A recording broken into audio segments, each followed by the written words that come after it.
Card. आज हमने बात करनी है NA 240 में ज़िमनी इंतखाब कराची में हो रहा था, जिसके दौरान बड़ी अफसोसनाक और तशवीशनाक सूरत हाल पेश आई। तसादुम हुआ कारकुनान के दरमियान मुख्तलिफ सियासी जमातों के। एक डेवलपिंग स्टोरी है, प्रोग्राम में इसको शामिल करेंगे, अपने तज्जियाकारों की राय जानेंगे। साथ ही साथ चीफ इलेक्शन कमिश्नर के ऊपर एक बार फिर एतराज़ात उठा दिए हैं पाकिस्तान तहरीक इंसाफ ने।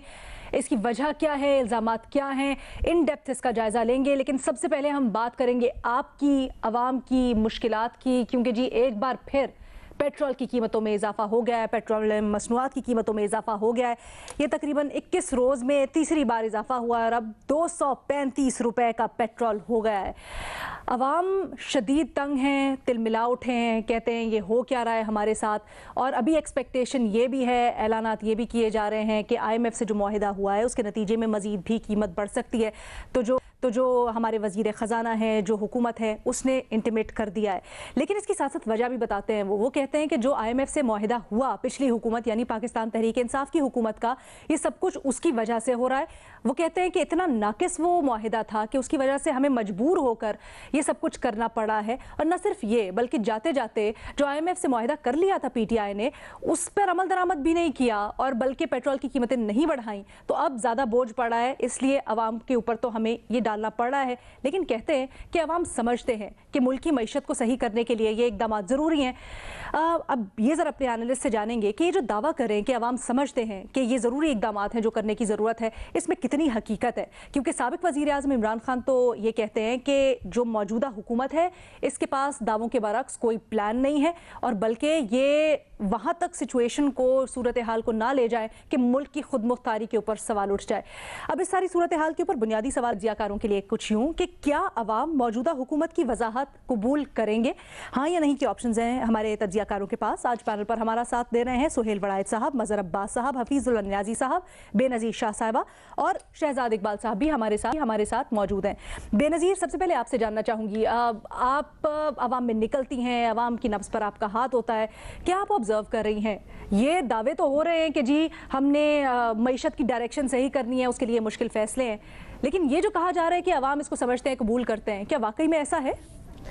देखिए लीना, आज शहबाज राना साहब जो एक सहाफ़ी हैं, ट्रिब्यून के लिए लिखते हैं, उनकी एक ट्वीट थी जिसमें उन्होंने लिखा कि देखें, अभी तक तो हम शायद समझ रहे हैं, आवाम समझ ही रही है कि किस वजह से ये फ़ैसले लिए जा रहे हैं, और अब तक जितनी भी सब्सिडी PTI की हुकूमत ने दी थी वो अब इस हुकूमत ने ख़त्म कर दी है।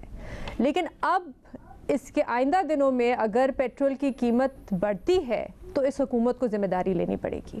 फिर आप नहीं ये कह सकते कि पिछली हुकूमत की गलती थी, पिछली हुकूमत के मुआहदे की वजह से हमने ये किया। अभी तक तो मेरे ख्याल से अवाम, क्योंकि इकोनॉमिस्ट भी यही बात कर रहे हैं कि जो पिछली हुकूमत ने जो मुआहदा किया था IMF के साथ, उसकी खिलाफ वर्जी की, जिसकी वजह से एकदम से इस हुकूमत को पेट्रोल की कीमतें बढ़ानी पड़ी इतने कम वक्त में।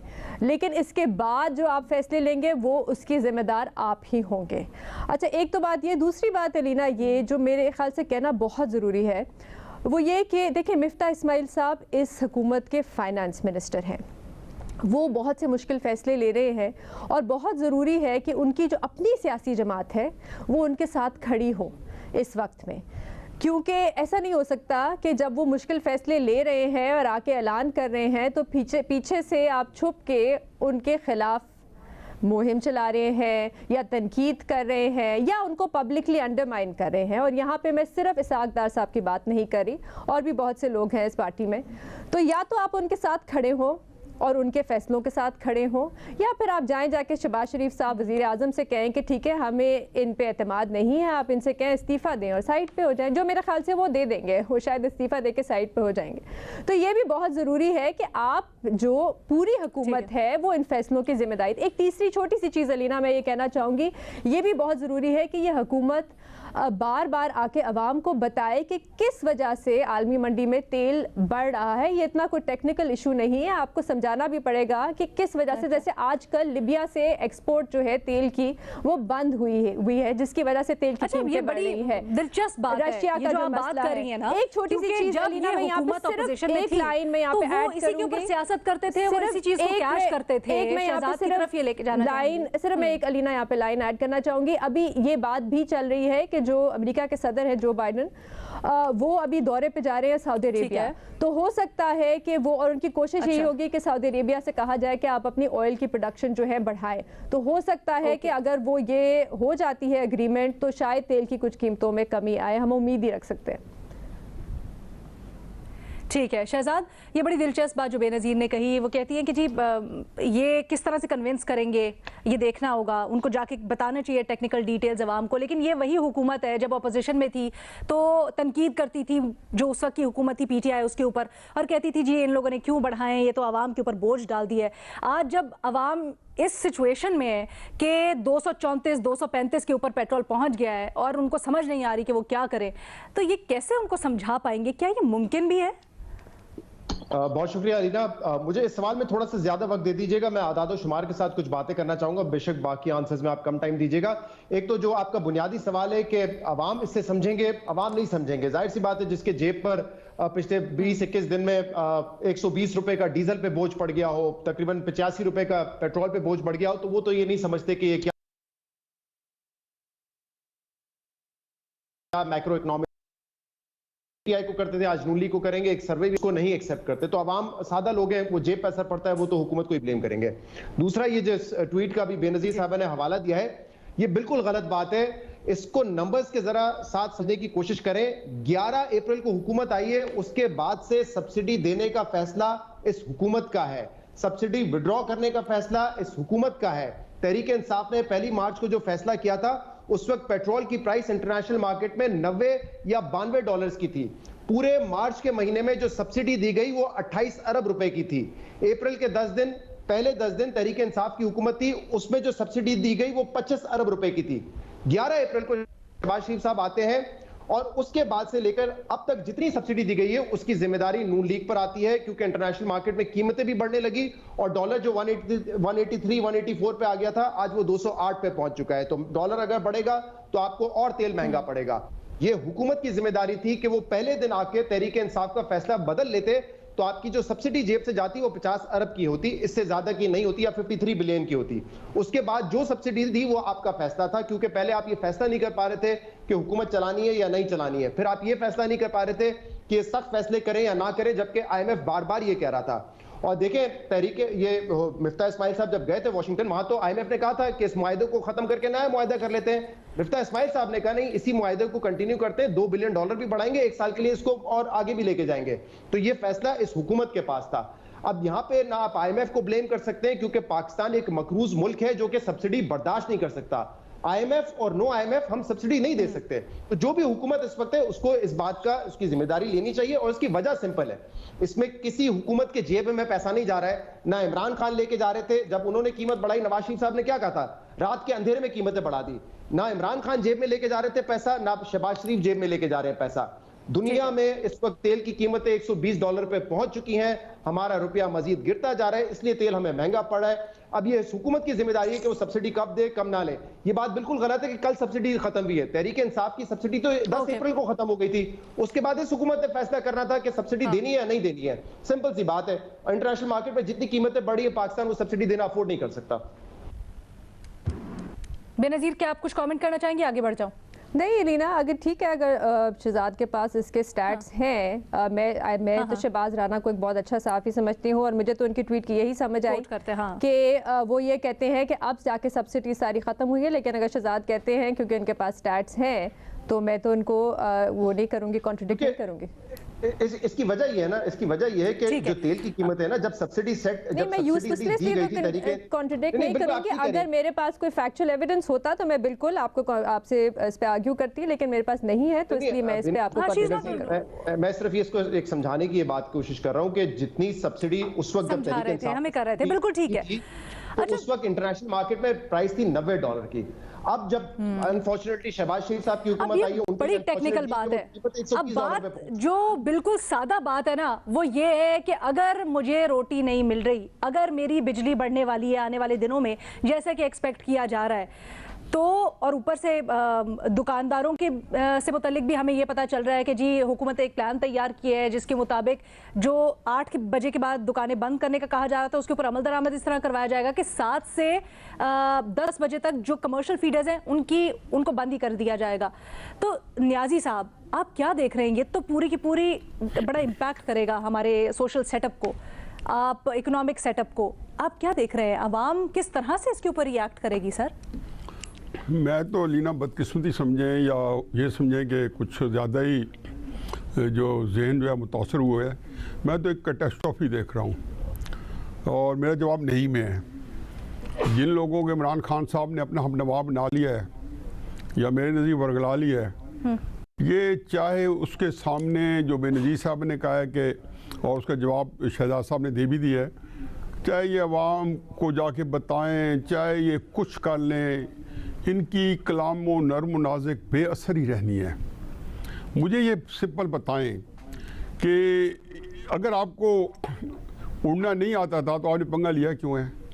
जो ये मरियम औरंगज़ेब साहबा ने मुआहिदा IMF का बताया और साथ बताया कि ये पूरे जगह पे आप गूगल करें तो आपको मिल जाएगा, और आज हुकूमती वज़रा भी यही फरमा रहे थे, तो उस IMF का मुआहिदा जो था इसका इल्म इनको होगा।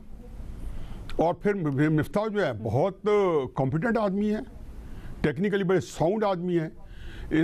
असल वही बात थी जो शहजाद साहब ने फरमाई है कि इन्होंने जो डिसीजन करने थे, ज़ाहिर है ये सब्सिडी देते रहे, इसका मतलब है इमरान खान साहब के प्रेशर में थे।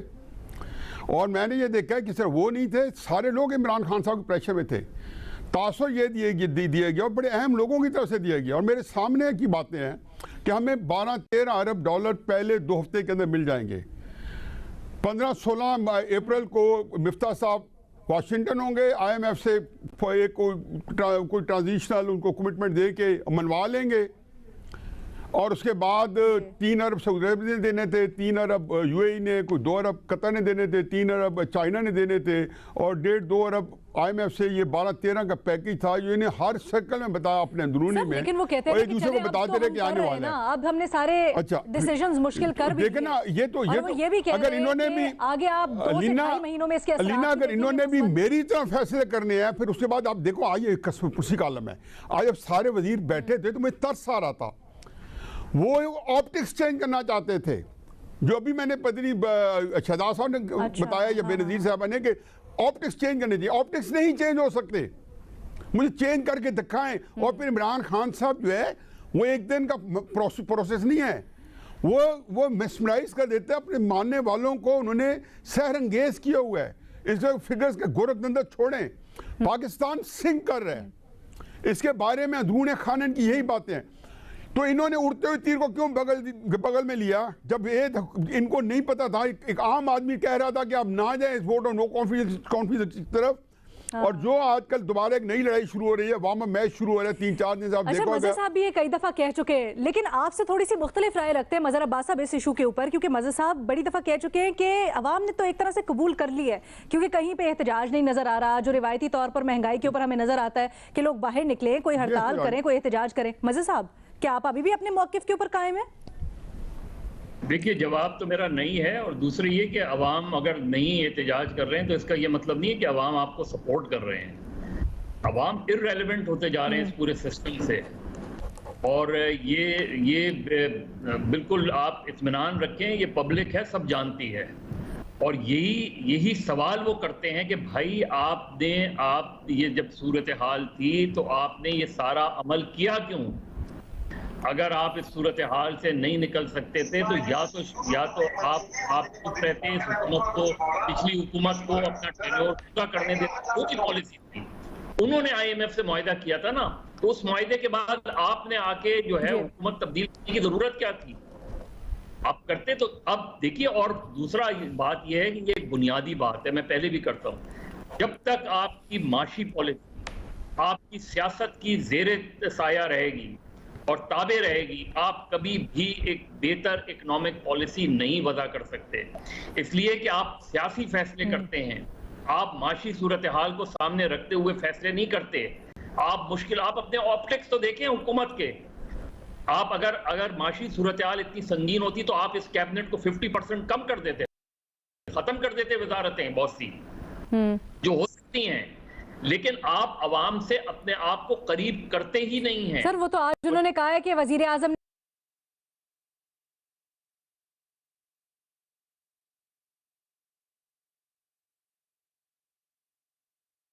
ने 40% अपनी जो सिक्योरिटी है वो कम की है, दीगर ऑस्टेरिटी मेजर्स भी ले रहे हैं, ना सिर्फ वो बल्कि दीगर काबीना के अरकान भी। अच्छा, एक और भी चीज, वो जो आप ये कह रहे हैं ना कि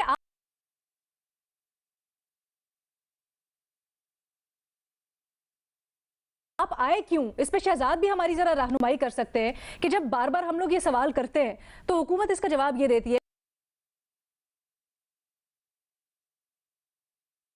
कि पहले पोजीशन इतनी खराब थी और 3-3.5 सालों में इन्होंने इतनी खराब कर दी थी कि उसको सही करने के लिए हमें आना पड़ा। अलीना, जब ऑपोजिशन में होते तो हर शख्स बड़ा आजादी के साथ पॉपुलर स्टेटमेंट देता है। इमरान खान कहते थे आएंगे कशकोल तोड़ेंगे, IMF पे जाऊं तो खुदकुशी कर लूंगा, इससे बेहतर है। अब ये मिफ्ता इस्माइल साहब मार्च फरवरी के शोज निकाल के देखें, उसमें कह रहे थे आएंगे तो बिजली की कीमत 12 रुपए कर देंगे, तेल की कीमत कम कर देंगे, आटा सस्ता कर देंगे। ये हो नहीं सकता। ऑपोजिशन में बैठ के बातें करना आसान होती है, जब आप हुकूमत में आके बैठते हैं, फाइनेंस मिनिस्टर बनते तो आपको पता चलता है कि ग्लोबल सूरत हाल क्या है, जो ऑपोजिशन में भी पता होता है, बट उसको पॉपुलर तरीके से देख रहे होते हैं। एक जुमला सिर्फ मैं बोल दूं, क्योंकि आप जैसे ये कह रहे हैं ना, IMF से कमिटमेंट की थी, तो IMF ने तो ये भी कहा है आपको, और आप खुद कमिट करके आए थे कि सैलरी क्लास का जो इनकम टैक्स है ओवरऑल उसमें आप इजाफा करेंगे, आपने उसको कम कर दिया।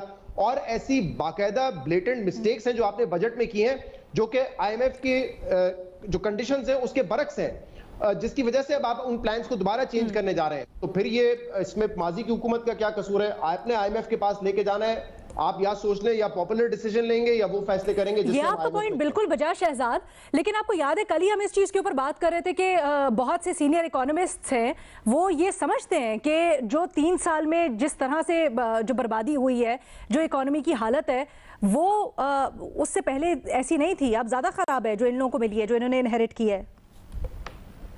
अलीना, बड़ा तवील सब्जेक्ट है। अब आप 2018 का मुवाजना कर लें, आज से बहुत सारे जो डेफिसिट्स हैं वो उस वक्त भी पीक पे थे। 2018 में करंट अकाउंट पाकिस्तान की तारीख का सबसे ज्यादा था, फिस्कल अकाउंट खसारा तारीख का सबसे ज्यादा था, ज़खायर आपके पास $9.5 बिलियन के रह गए थे, महंगाई उस वक्त कम थी, ये सबसे बड़ा पॉजिटिव था। आज करंट अकाउंट खसारा वो रिकॉर्ड नहीं कम है, फिस्कल खसारा नया रिकॉर्ड बना चुका है, ज़खायर फिर कम है। मैं बातों को दोहराता रहूंगा, 22-23 आप IMF के प्रोग्राम में चले गए, सूरत हाल नहीं बदलती, क्योंकि आपका स्ट्रक्चरल मसला है मईशत का, उसको कोई भी दुरुस्त करने के लिए तैयार नहीं है। सर, अब सुहेल साहब, एग्जैक्टली ये चीज, अब सुहेल साहब, हम लोग 100 बातें ऐसी कर ले, सुहेल साहब को भी शामिल गुफ्तगू करते हैं सर, हम लोग 100 बातें ये कर ले, हम लोग आदाद व शुमार डिस्कस कर ले, हम लोग इंटेलेक्चुअल बातें कर ले, लेकिन फैसला होगा बैलेट बॉक्स में पड़ने वाले वोट से। आपको क्या लगता है इसके इलेक्शंस के ऊपर क्या असरात हो सकते हैं? क्या अवाम मौजूदा हुकूमत जो दावे कर रही है उनकी बातों को मानेंगे, कबूल करेंगे और वोट की सूरत में रेसिप्रोकेट करेंगे? देखिए, ये महंगाई का असर तो डायरेक्टली अवाम पर होता है, और जाहिर है हुकूमत के लोग खिलाफ होते हैं, नेगेटिव असर होता है। लेकिन सवाल यह है कि क्या हुकूमत लोगों तक ये अपनी दानाई से, अकल से और दलाइल से क्या ये कन्वे कर रही है कि उसकी ये मजबूरी है, और इंटरनेशनल प्रेशर है, इंटरनेशनल हालात ऐसे हैं, तेल की कीमतें ऐसी बढ़ रही हैं, डॉलर का इस तरह से दबाव है, क्या अगर तो ये कन्वे कर रही हैं प्रॉपरली तो जाहिर है फिर अवाम का गुस्सा जो है वो कम हो जाता है। वगरना अगर ये ना कन्वे हुआ और ये लगा कि हुकूमत की नाअहली की वजह से हुकूमत के आपकी राय में क्या हो रहा है? क्या कन्वे कर पा रहे हैं अभी तक या नहीं कर पा रहे? और बड़ा कम टाइम रह गया अब तो, अगर इलेक्शंस में देखें। मेरा ये ख्याल है कि अभी तक तो डाइजेस्ट हो रहा है। मैं ये कहूँगा कि जो तेल 2 दफा बढ़ा है, 3 दफा बढ़ा है, अगर इतना बड़ा होता तो लोग पेट्रोल पंपों के बाहर ही मुजाहरे शुरू कर देते। लेकिन ऐसे लगता है कि लोगों को ये समझ है कि सारी दुनिया में पेट्रोल बढ़ रहा है, तो इसलिए पाकिस्तान में इसका बढ़ना जरूरी है। तो कहीं मुझे ऐसी कोई प्रोटेस्ट नजर नहीं आया। ये ठीक है कि लोग खुश तो नहीं है, लोग नाराज हैं, लेकिन प्रोटेस्ट भी नहीं कर रहे, ऐसे जैसे कि उन्होंने मजबूरी के आलम में इसको एक्सेप्ट कर लिया। अच्छा, ठीक है जी, ये दिलचस्प सुहेल वड़ाइद साहब की राय, सबसे मुख्तलिफ, जो समझते हैं कि बिल्कुल अभी तक ऐसा लगता है कि अब कर लेंगे जो हुकूमत दलाइल दे रही है, महंगाई होने की, पेट्रोलियम की मसनूआत की कीमतों की बढ़ने की। बेनज़ीर भी कुछ ऐसा ही समझती हैं, लेकिन ये कहती हैं कि अगर मज़ीद बढ़ी तो शायद अवाम अब यकीन ना कर पाएँ, फिर अवाम में मकबूल नहीं रहेगी मौजूदा हुकूमत। लेकिन मेरे बाकी तीनों एनालिस्ट इससे अग्री नहीं करते, कहते हैं कि अवाम बिल्कुल कबूल नहीं करेंगे वजाहत जो मौजूदा हुकूमत दे रही है। एक छोटी सी ब्रेक लेनी है हमने, वापस आएंगे और फिर अपने बाकी दोनों इश्यूज डिस्कस करेंगे।